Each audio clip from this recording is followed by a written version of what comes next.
कि जनतंत्र में अधिकार है विरोध की अभिव्यक्ति के।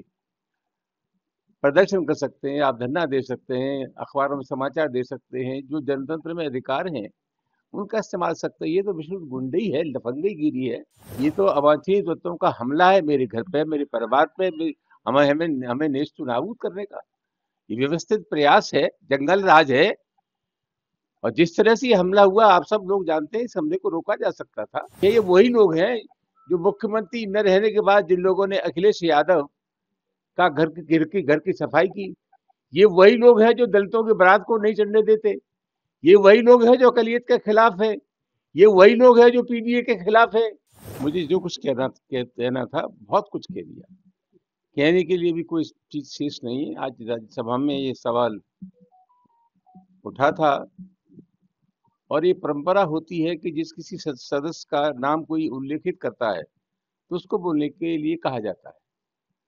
राज्यसभा के सभापति ने मेरा नाम पुकारा, लेकिन हाउस इतना अव्यवस्थित हो चुका था कि मैं अपनी बात नहीं कह पाया। कई तरह हमला हुआ है आपके घर पर, किस तरह मानते हैं आप? क्या राजनीति हो रही है? किस तरह गंदी है, अच्छी है, किस तरह राजनीति हो रही है? देखिए, जनतंत्र में आप जो कुछ बात करते हैं ये आवश्यक नहीं है कि सभी लोग आपकी बात से इत्तेफाक करते हों, सहमत हों। लेकिन जनतंत्र में अधिकार है विरोध की अभिव्यक्ति के। प्रदर्शन कर सकते हैं, आप धरना दे सकते हैं, अखबारों में समाचार दे सकते हैं, जो जनतंत्र में अधिकार हैं उनका इस्तेमाल सकते हैं। ये तो विशुद्ध गुंडई है, लफंगईगिरी है। ये तो अवांछित तत्वों का हमला है मेरे घर पे, मेरे परिवार पे, हमें हमें हमें नेस्त नाबूद करने का। ये व्यवस्थित प्रयास है, जंगल राज है। और जिस तरह से ये हमला हुआ आप सब लोग जानते हैं, इस हमले को रोका जा सकता था। लेकिन मुझे बेहद तकलीफ है कि सब कुछ होने के बावजूद भी ये हमारे घर परिवार पर हमला हुआ। ये एक मनोवृत्ति है, ये एक मनोवृत्ति है। ये वही लोग हैं जो मुख्यमंत्री न रहने के बाद जिन लोगों ने अखिलेश यादव का घर की सफाई की। ये वही लोग हैं जो दलितों की बारात को नहीं चढ़ने देते।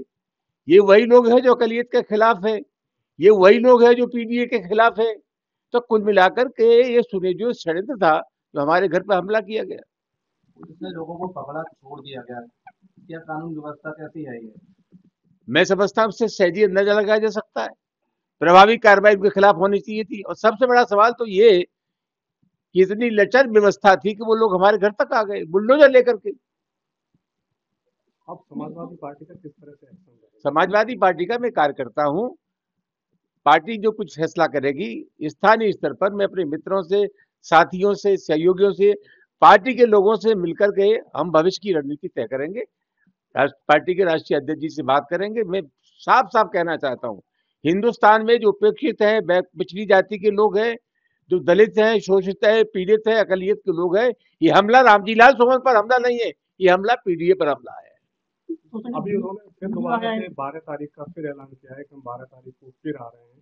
तो अब जिस तरह से पहले हम प्रशासन से आग्रह करेंगे कि रोज ये ऐलान हो रहे हैं, पहले भी लोगों ने ऐलान किया था, प्रशासन को जानकारी थी, अब नए ऐलान हो रहे हैं। प्रशासन से कहेंगे कि इसका समुचित व्यवस्था करें और प्रशासन की अगर कहीं मजबूरी है तो हमें छूट दे दें, हम अपने आप निपट लेंगे।